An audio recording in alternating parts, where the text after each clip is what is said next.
You're listening to Everybody Pulls the Tarp, the go-to podcast for high performers. I'm Andrew Moses.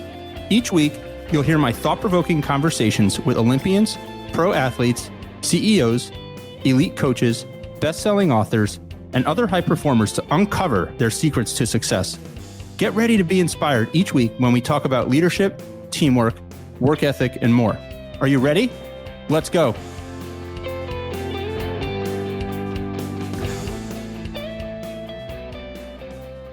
Hello, everybody, and welcome to Everybody Pulls the Tarp. My guest today is entrepreneur and author Jeff Lopes. Welcome to the show, Jeff. Thank you for having me, brother. This is we met about 4 or 5 weeks ago, and it's been some great dialogue back and forth over the last 4 or 5 weeks. So I appreciate having me on. This is going to be a fun little conversation today, brother. Jeff, it's been so much fun getting to know you over the last 4 or 5 weeks, like you said, and we have so much in common. One in particular, which we can talk about a little bit today, is the sports memorabilia hobby. I know you're a big sports card guy, and I do a lot of sports memorabilia collecting myself. So I'm sure we'll have to touch on that. But the reason why I wanted to have you on Everybody Pulls the Tarp is because you are a hard-working machine.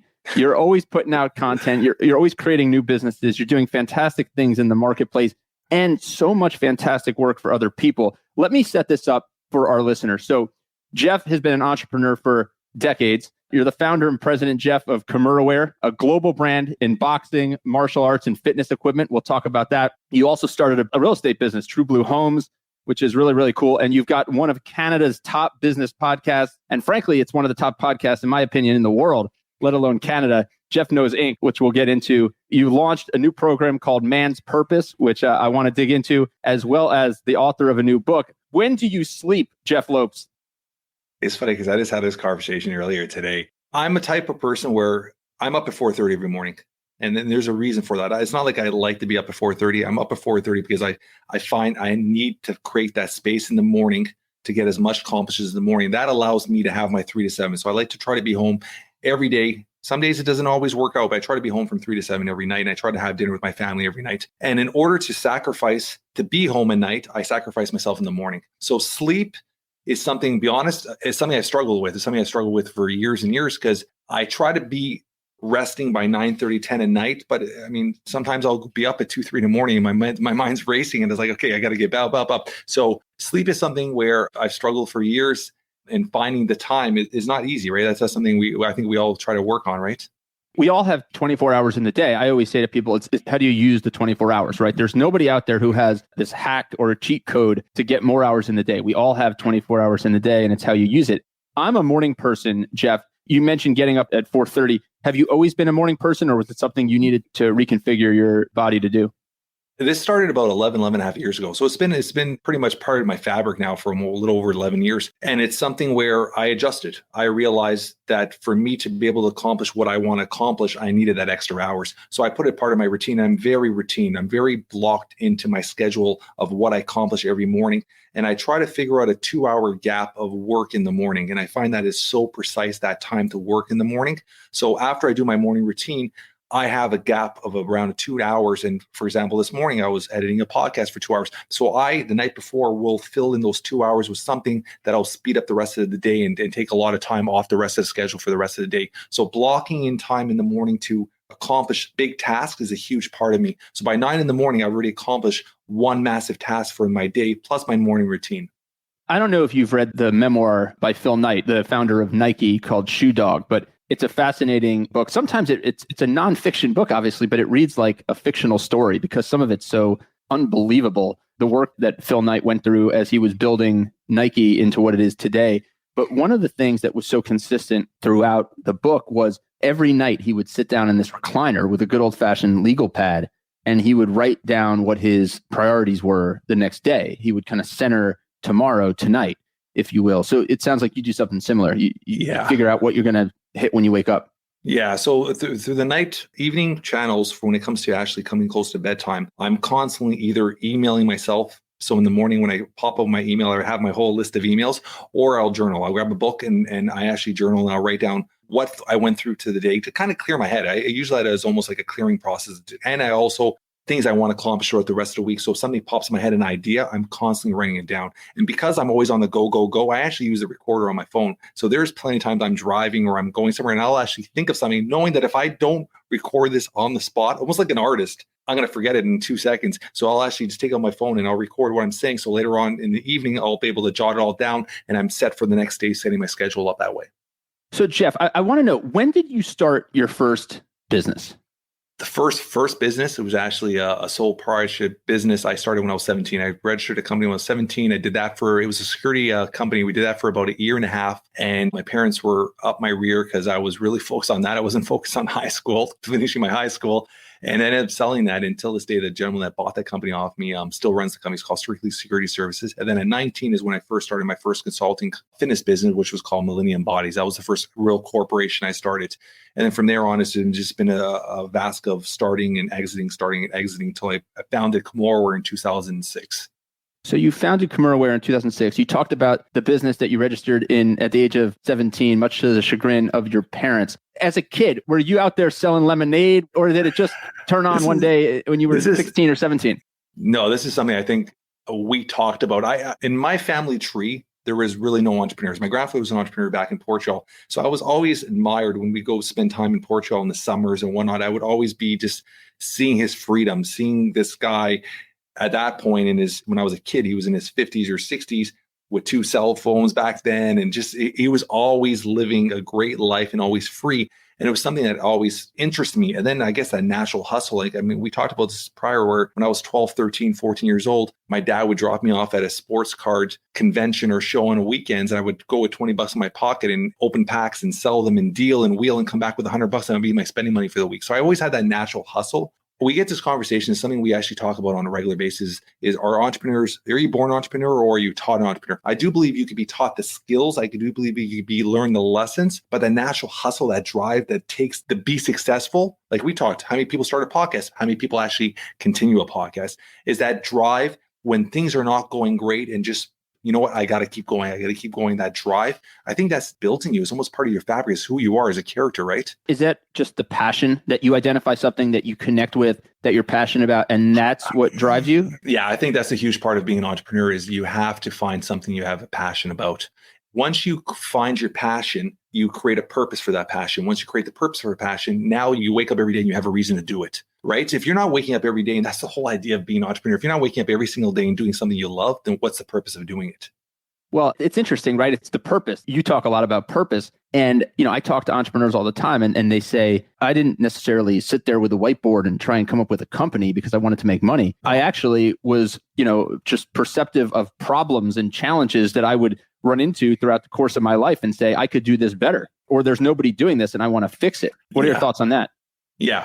Some of the greatest companies have started from a need, right? Somebody finds a need in the market and they create a solution for that need. I think some of the biggest companies in the world are always in that purpose, right? You find the solution to somebody's problem, and then that's when you actually turn into a profitable business. But there has to be a passion there, because you could find a solution to a problem, but you don't have an interest or a passion to do it, you'll kind of lose interest on it very quickly. So having that passion in that, whether it's an industry, whether it's apparel industry, whether it's marketing, whether it's digital space, whatever you have a passion, you wake up every day and you have a smile on your face that you're going to get to that job. There's no Mondays.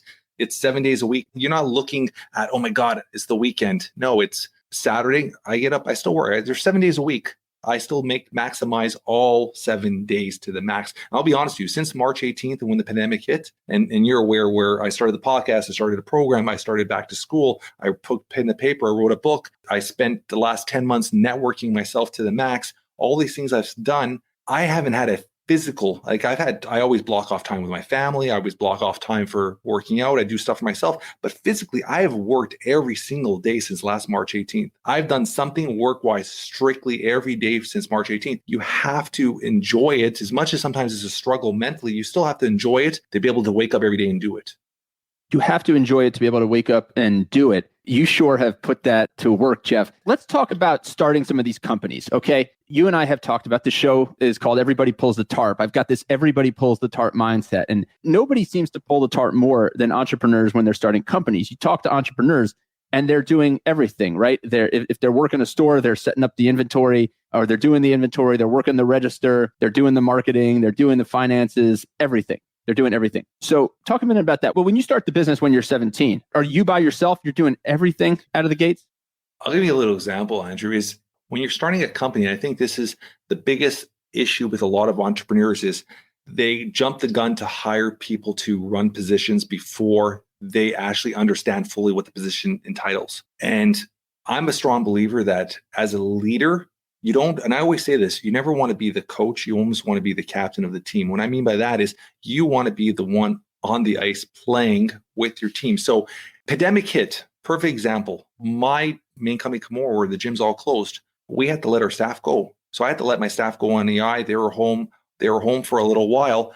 The company still had to do online sales. I had to figure different ways to make the company still flow and run. When that was happening, if I wasn't able to do all the functions, where there was this mock-ups or artwork or packing or receiving or emailing or website, if I wasn't able to at least understand the basics of each position and be able to still run it, the company would fail. So I think it's a very important lesson. And I think 2021 was a big eye-opener for anybody that runs a corporation or a business. If you don't understand your day-to-day operations, and if a situation happens where somebody quits or somebody leaves, or you're put in a situation where you have to let your staff go for a little period, that company is doomed to fail. So I think it's doomed to fail. I think it's very important that every entrepreneur know how to pull a tarp, essentially how to do every single position in that business and be comfortable doing all the positions in a business when needed to. Now, when you're searching for people, when you start expanding your team, right, and it goes from a business of one or two, a business of 50, a business of 100, 200 plus, and it keeps going. How are you identifying the right people to join your team? Because they might not share, do they share your passion? I'm almost going to answer my own question here, right? Because I don't know how you could ever find someone who's going to share the passion the way you do. So I'm curious how you do that. How do you find people? You'll never find that. I mean, that's just rule number one. You'll never find that. But at the same time, too, you find people that build and fit the team. And I can't explain that enough. And I always try, when I'm talking to other entrepreneurs, I'm trying to help them, I coach other entrepreneurs, I'm trying to help them build their own team. I say you have to run it as a sports team. And what I mean by that is you look at, for example, a hockey team, there's 4 lines. So you have your first line, second line, third line, fourth line. The first line's your all-stars. Those are the ones that are going to score the most goals, have the most ice time. They might be paid the most.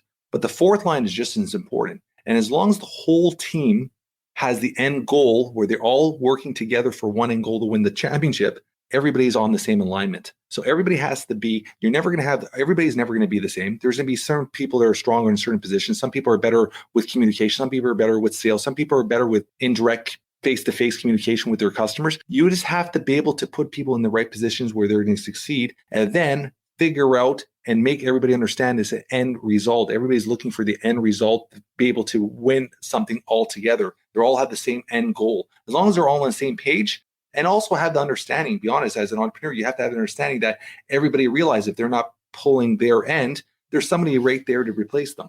So as long as you're understanding that it's running like a team and everybody's on the same page, you'll be successful. So it's incumbent upon you as the leader of these businesses to make sure everybody understands the end goal? Yeah, and 100%. What I'm saying is that's why it's always important to say that you're not a coach, you're the captain. What I mean by that is being the captain, you're leading by example. So as long as you're leading, you're pulling the tarp, as I like to say. That's what it is. I mean, reality is when the pandemic hit and I had people here, like I was unloading trucks, you do what you have to do to keep the business surviving, right? So that's just the way the reality is. And as long as you're comfortable doing that, and comfortable being able to lead them in the right direction, I mean, people are going to follow you, right?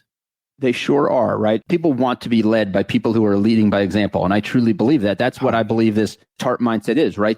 A CEO, if he or she has to go make photocopies, they're going to go make the photocopies. If something 100%. Needs to be done, it's going to be done. I've told you, I mean, the inspiration for this everybody pulls the TARP mantra, which I've lived by for the last 17 years since working briefly in minor league baseball, where I thought I was going to learn the front office of sports, but I ended up parking cars, driving players to the airport, setting up moon bounces, dressing as the mascot, and pulling the tarp. It taught me, again, that the best organizations, the best teams, the best leaders are inundated with these people who are willing to do whatever it takes and don't necessarily look at a job description and say, this is my job, this is your job.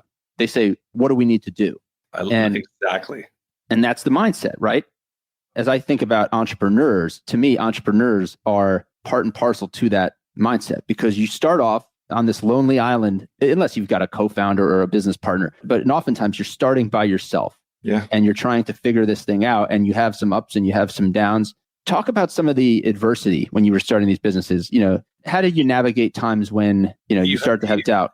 You have to be creative. I mean, doubt is always going to creep up. I mean, you're always dealing with, I think there's a topic that a lot of people don't talk about is the mental health with entrepreneurs, because you're put on this pedestal that everything you do has to be successful. And when it's not as successful, there's dark times. Don't get me wrong. Like, there's times when I sit there, and I've physically never really worked for nobody since I was 19. And it hasn't been for a while, but there was times when I sit there, I'm like, man, I just want a 9-to-5 job. I just want to come home and not have the stress. I don't want to take this home with me. So there are times when you question a lot of stuff.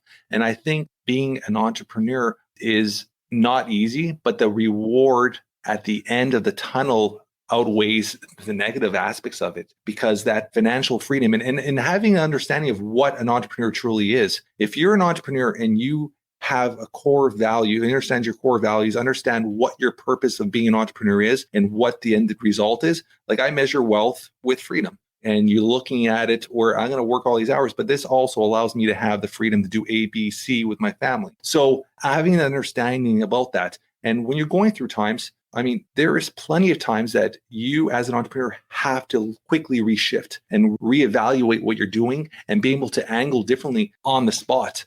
I mean, with Kimurawear, this company has altered and changed. I could honestly tell you probably 7-8 times we've reshifted the brand. We started off as an apparel company. From there, we quickly realized that we didn't have the funds to compete with these big companies that were spreading so much money towards these athletes as sponsorship.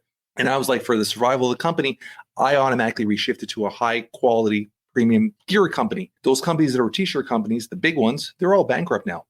But then I realized very quickly, being a high premium brand, there was a lot of people going to a gym for the first time, didn't want to spend the premium dollar. They were going to go to their local Walmart to buy a pair of boxing gloves. So I then reshifted to have our Aspire line, which is our beginner line. And then reshifted to do customization. And then I reshifted to do private labeling. You're constantly reshifting, because the minute you became stale, you fail. That's the easiest way to look at it. So it's never perfect, but as long as you're able and willing to adjust and shift when it has to happen and be ahead of the curve, you're going to be successful. Isn't that a great metaphor for life? I say to people, like, I want to be the entrepreneur of my own life. I'm an entity, right? Andrew Moses is an entity. Andrew Moses needs to adapt and change and rebrand and adjust and take on new challenges and continuously get better. It's kind of like, a metaphor for life. You know, what's funny? I was just listening to Gary Vee the other day. He had this little post, and he goes, a lot of people were ripping into him because he changes his mind so much. And he had a great post, and he said, me changing my mind is not me changing my original thoughts, is me growing. So now I've learned, and what I thought was good before, it might not be good right now. I've grown. Doesn't mean I'm changing my thoughts and changing my views. I've just grown. And I think that's constantly what we have to do as entrepreneurs. You're constantly growing and being able to adapt to grow and not be fearful to grow. Not be fearful to grow. I've talked to so many high performers, on this podcast and in general. And one of the really consistent messages is that if you're not uncomfortable, you're not growing, right? 100%. And if you're comfortable, look for ways to challenge yourself and make yourself a little bit more uncomfortable. I received advice from a mentor once that was, if you look at whatever your work is and you look back and you look at it, the work you do today, look at it again in 2 years, and you better hope that you're kind of disgusted with the work product, because you want to have grown so much over those. And then I talked to another mentor who said, not 2 years, 2 months. You got to grow at a much faster pace. You got to keep challenging yourself, just like an entrepreneur.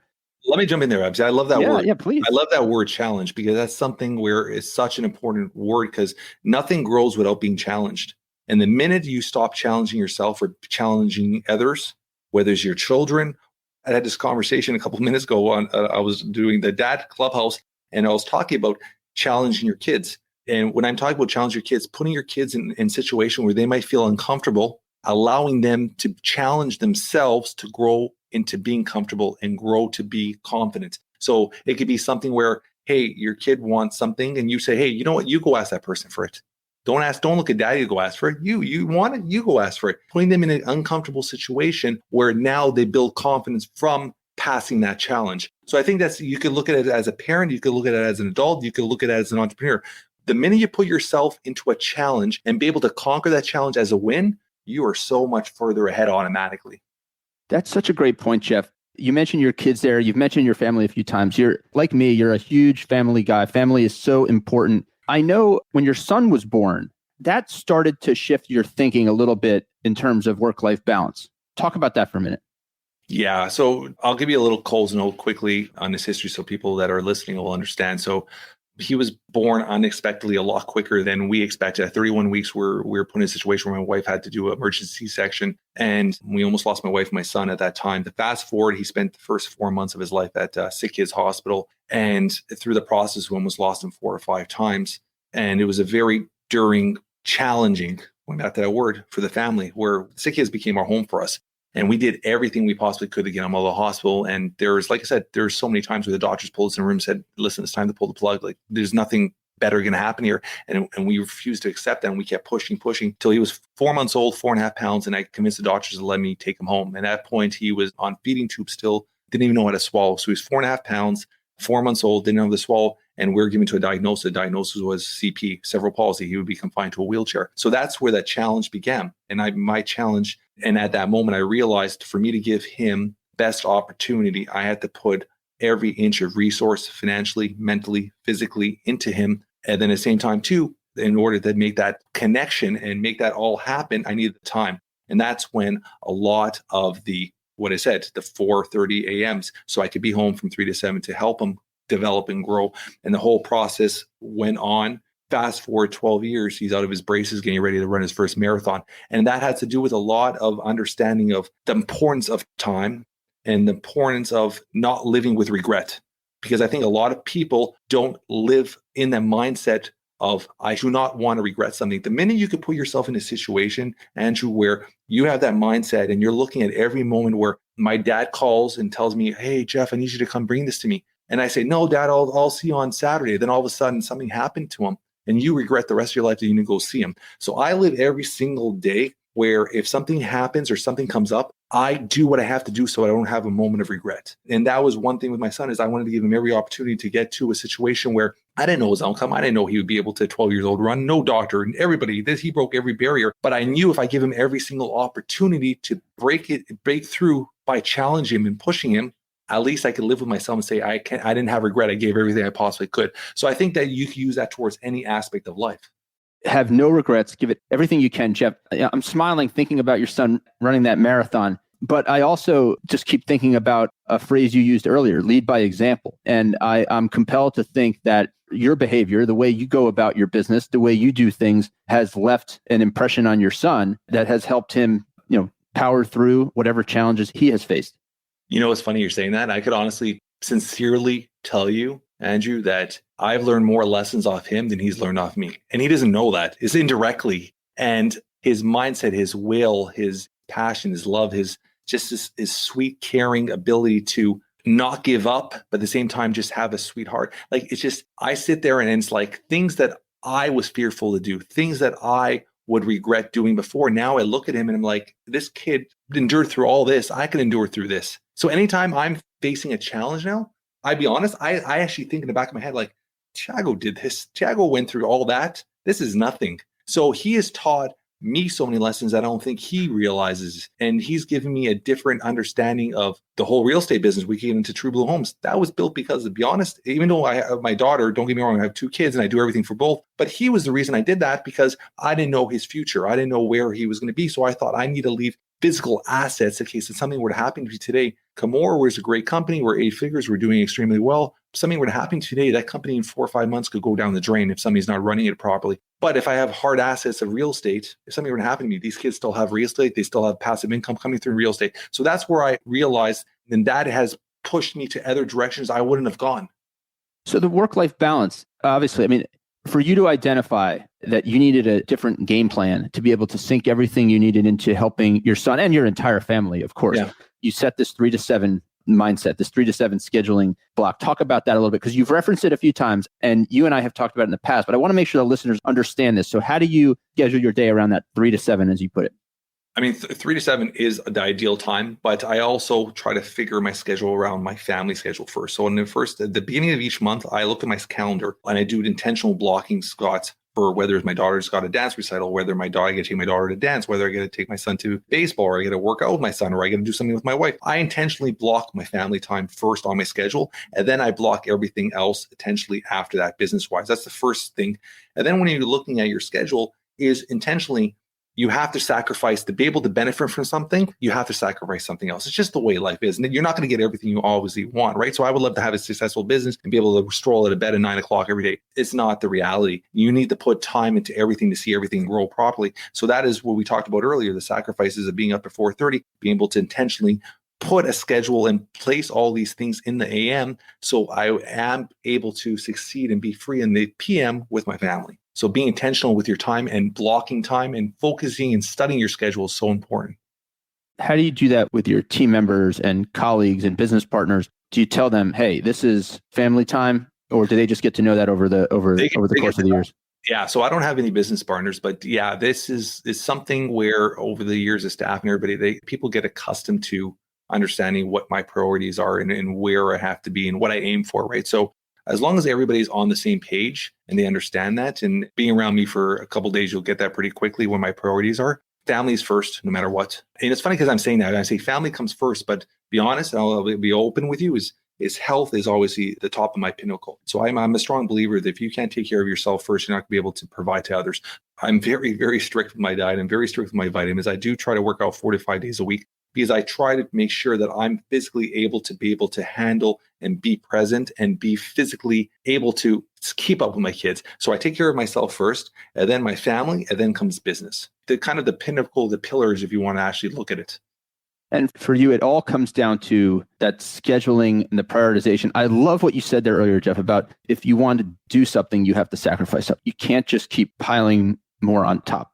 Yeah. And you realize too, Andrew, is as we get older, I just had this conversation, I think yesterday with somebody.